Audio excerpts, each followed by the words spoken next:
Hello, our friends, Evolutionary Energy Arts family. Hello there, welcome back. Welcome back, guys. Make sure you're subscribed, as always, to all three channels. Have that little bell clicked. Again, you could reach our Patreon or our Ko-Fi or the other channels up here on the right just by clicking over here. It's so easy, so quick. And so you could check in and see what's happening on all three channels, as they each have unique individual programming, but everything is up on Ko-Fi and everything is up on Patreon. You know, I don't know if we would call it programming or deprogramming from the Matrix, right? Yeah, I love that. It is. It's more like it is deprogramming. We are your deprogramming schedule for today. Yeah. I like that. Okay. Well, over here we were uncovering a lot as far as, showing how, for instance, drugs are a weapon of war. And it's just that simple. It's just that simple. And over here today we were actually talking about, deprogramming the thought that it's always necessarily an act of God, or, hey, it's the weather, you can't control the weather. Yes, you can control the weather. And they do control the weather. And on the lighter side of things, yesterday we were talking about, will your reality be forever changed by these so-called mythological beings, which are not mythological? They've been there the whole time. It's just we haven't been able to perceive them on the whole. Some individuals have never lost their abilities. But this is what the awakening is all about.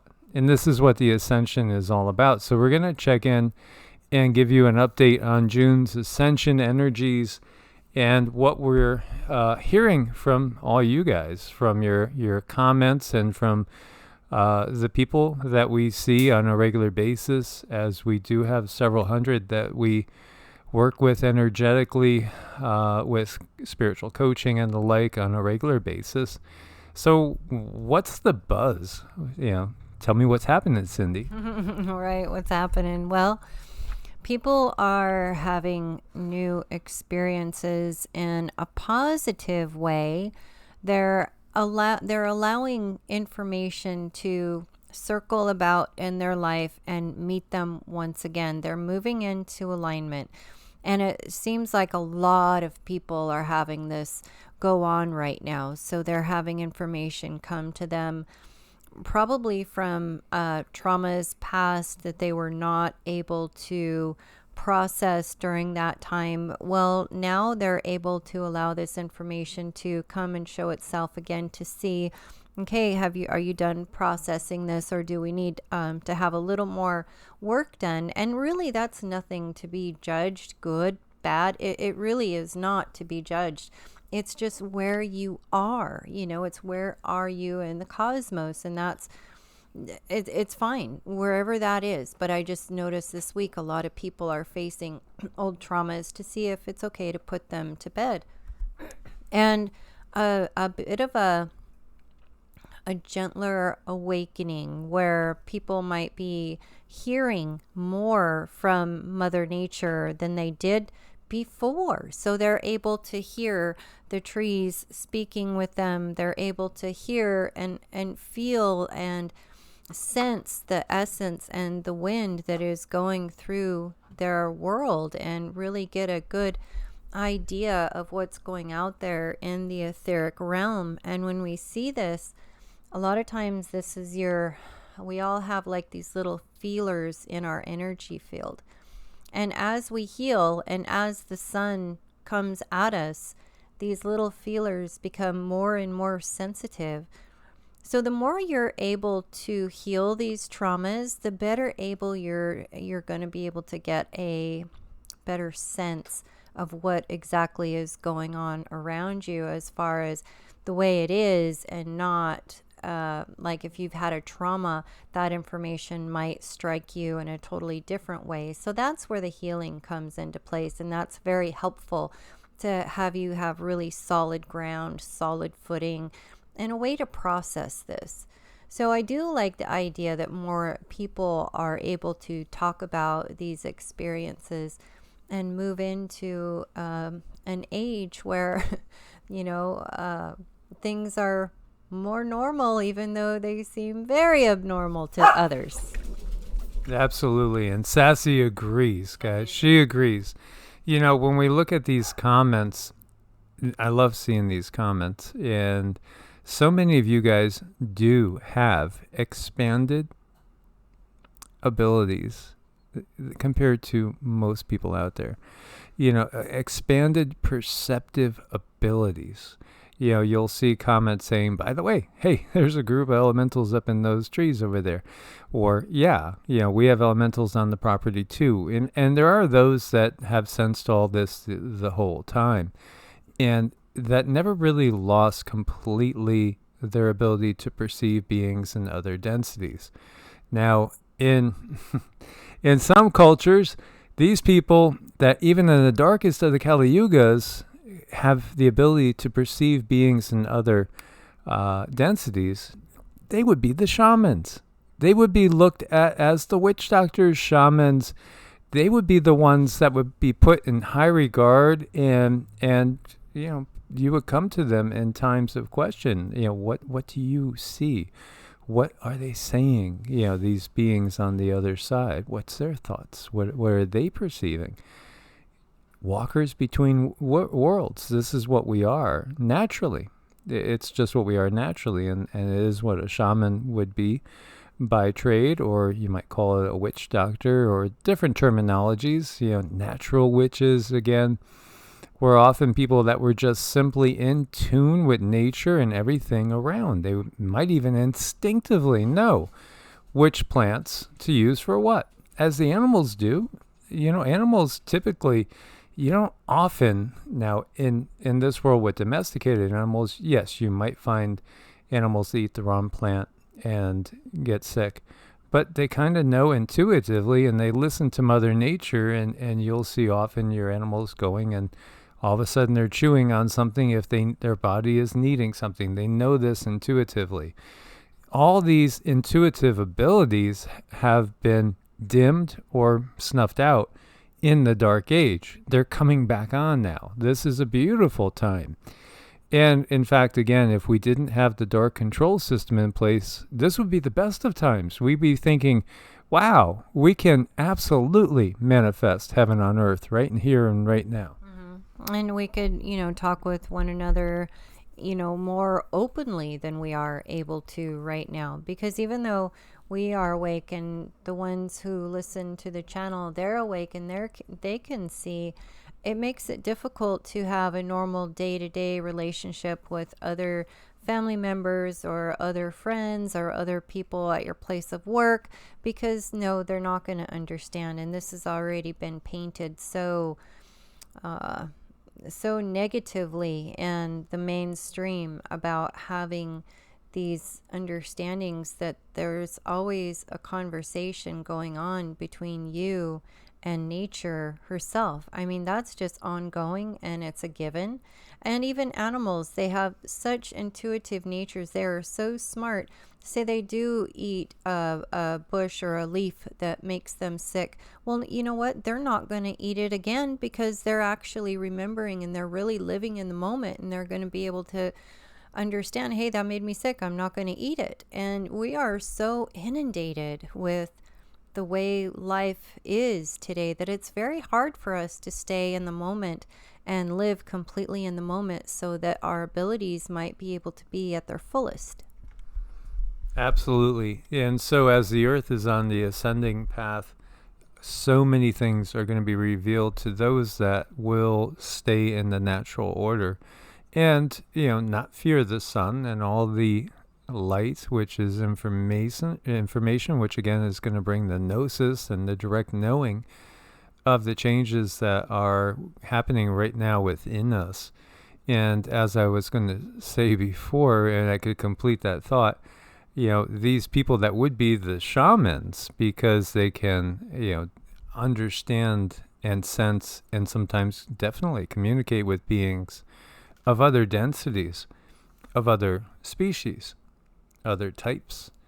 In this age, and then maybe the last 100 and something years, these people would be labeled something negative and locked away or lobotomized. or given, chemicals to stop what is happening in their minds, and not just their minds, but in all of their senses. This is part of the big reveal of the system that we are in. These beings, they've always been there. There are so many different beings occupying the same space that you are occupying right now. There are many different layers, many different layers going on.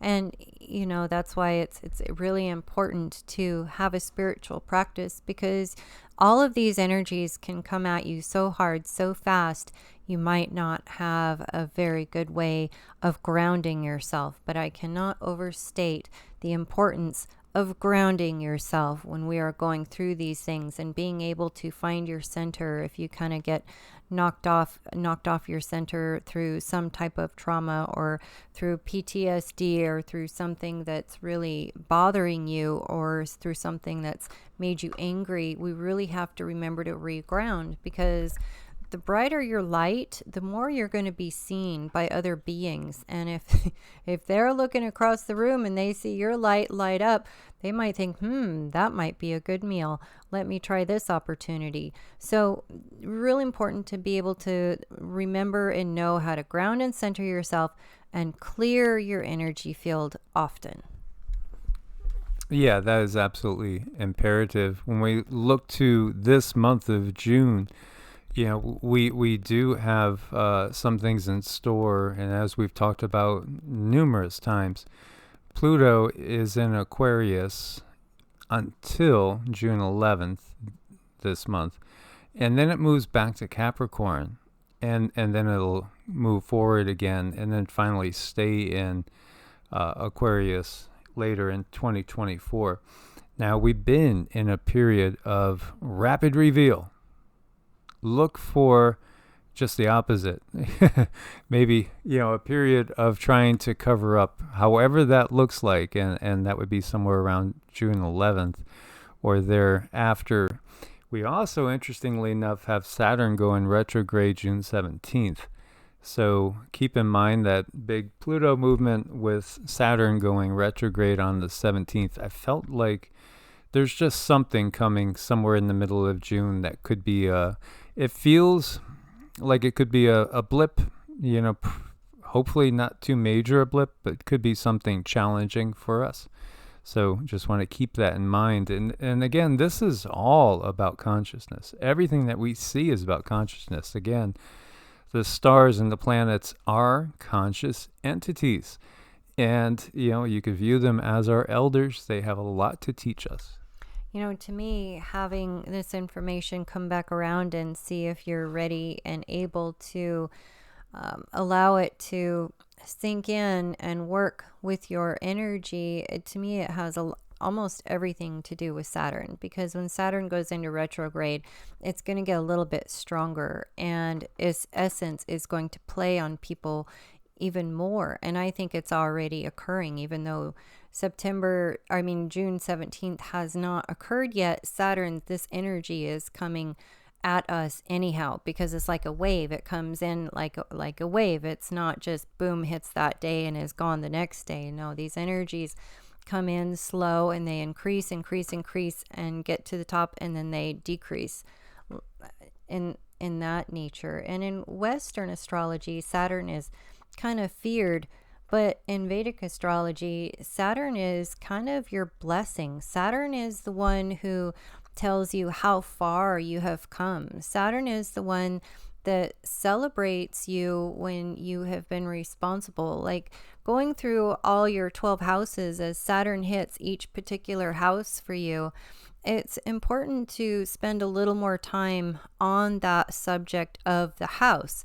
So if you're having a life where you're looking at the 12 houses and you have understanding and responsibility in all 12 of those houses, well, Saturn's going to come by and give you a pat on the back and say, good job, you've been responsible, now here's your reward. Saturn is huge on giving rewards, and Saturn is also what brings us our wisdom, our understanding. Huge growth when it comes to Saturn and our karmic responsibilities. So I don't know. I can't say that any planet is my favorite. They all have individual impacts on us, and they all have huge things to offer us in our life. But Saturn is that one that really makes you dig deep. So again, Saturn, is, I mean, would you say Saturn is the lord of karma?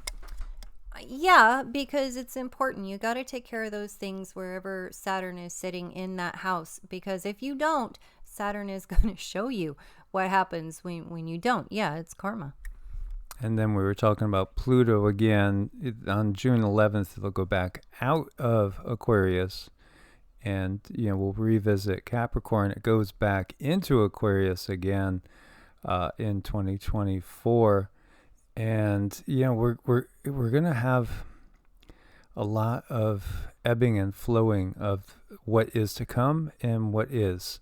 So think about it in some senses as we're going through a battle of the ages, literally right now, as you have the Kali Yuga's energies being slowly pushed out by the Bronze Age.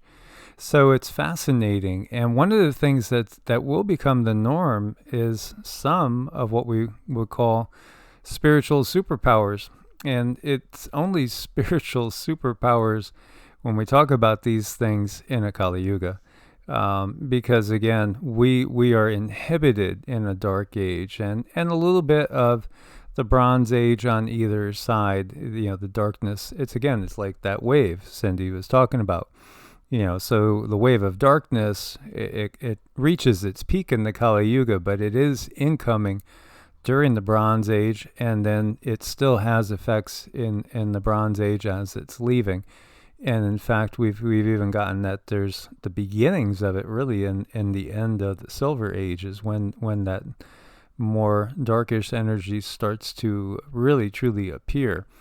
So when we talk about the cities, the spiritual superpowers, when we look at the term Siddha, it's related to the word Siddhi, which signifies the experience of Shiva. And, that's really pure consciousness is what we are talking about. And it's things that are gained through diligent practice, sometimes involving lifetimes. And diligent practice of what we would call yoga. Yoga is ultimately union with source and union with yourself too, the higher self. And so what we're talking about is a state of consciousness in which people have, just what would look like in a dark age, paranormal abilities. Mm-hmm. Yeah. And, these are abilities that they do take lifetimes, and it does take a lot of practice, as far as meditations, a lot of self-care, a lot of dealing with traumas, but these things can bleed in through the ages. Yeah, and, as we've been talking about lately, things like being able to converse or communicate with animals. Can you read your dog's thoughts? I bet you can. I think most people probably could, even people without advanced abilities.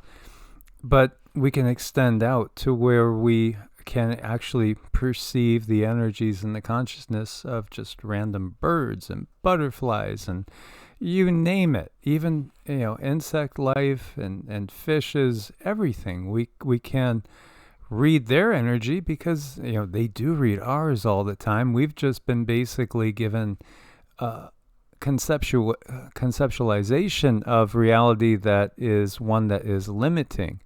No, all those limitations are going to be just falling away. There are some things that sound a little wild and crazy, like levitation. What? Really?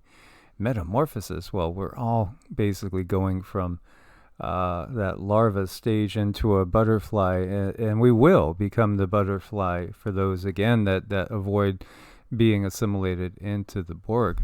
And keep in mind, that poor butterfly has to completely liquefy before it can change. It's not easy. But one of the things is, I should say a number of the things are things that you guys are already experiencing. Clairvoyance, clairaudience. Now, is it that you're going crazy? Are you really seeing things? Are you really hearing things? Now, of course, we're not talking about people that are chemically changing their consciousness with things that are, either given to them legally by a DR or not legal. We're talking about people that are not taking anything and not, imbibing anything unnatural, just your normal state of being. People that maybe don't smoke, don't drink, don't use any DRUGSs, and still are perceiving these things. It's just a natural order of things because the sun is, again, it's rekindling lost abilities, it's reawakening DNA strands that have been deactivated. And there's many of these things that we're going to experience ourselves in this life. Knowledge of past, present, and future. Knowledge of past life. Yes, starting to get little bits and pieces, little scenes. And that's how it was for me. There's little scenes that would keep popping up. And, thankfully through diligent practice and having such a gifted spouse that I could uncover more, I understand so much more of my own soul's past now. All sorts of alchemy. The greatest alchemy of all is the alchemy in which we are changing ourselves into that spiritual gold. Definitely something that takes time, diligence, patience is probably key. It's as long as we're doing the right thing will happen. I don't encourage anyone to try to obtain these abilities, because through the desire to obtain, you can actually let that overtake you, and you don't want to be there. You want to allow these things to come into your life, and when they are supposed to show themselves, when you're supposed to use them, they will make themselves clear to you, these abilities. You'll be like, okay, well, my neighbor, this thing happened to my neighbor, should I tell my neighbor this or tell my neighbor that? You'll be called to use these abilities when you're supposed to. It's just not as common in this darker age because it's not accepted as it is in the silver gold age. No, and absolutely, there's so many very curious and interesting stories out there. And when we look at some interesting people, I think of Wim Hof. And Wim Hof, is not necessarily a yogi, yet he has some of those abilities through diligent practice. Tolerance of heat and cold, he has most definitely exhibited that. And we've talked about the yogi that was monitored for more than 3 weeks twice by doctors. Tolerance of hunger and thirst. He didn't eat anything and he didn't drink anything. Yes, most people could probably survive, maybe most, a week or two, or maybe even 3 or 4 weeks without eating. Certainly it wouldn't be a healthy thing to do for the average person. But without drinking, science will tell you you're going to be dead in just a few days. And at the same time, these yogis can. And I even have a friend that I would tell him, don't do it. He's like, yeah, I'm going to do another dry fast for a week. And he would do it on a regular basis, a full week. He didn't look so healthy when he was doing it, but he did it as a regular practice. And again, we wouldn't recommend it either. So, we don't really do prolonged dry fasts. Now, maybe in the future, but not at this point in time, even though we have many, many years and decades of meditative practice. So it's just part of what is to come with what really in today's world would be thought of as superhuman abilities. But in reality, this is human. This is something that we are gifted. It comes with our lineage. It comes with who we are. It comes with our past life experience. And we're in a time now where we're kind of being asked to at least recognize it. Recognize who you are. Merge with your higher self. find that path to healing, because we're preparing this life for the next life and then the next life, and they add on to each other. Absolutely. So just like these butterflies, we will be transformed as well. Again, guys, thanks for your support on Ko-Fi and Patreon. If you need to reach us, you can reach us at evolutionaryenergyarts@gmail.com. Much love. God bless. Namaste. Namaste.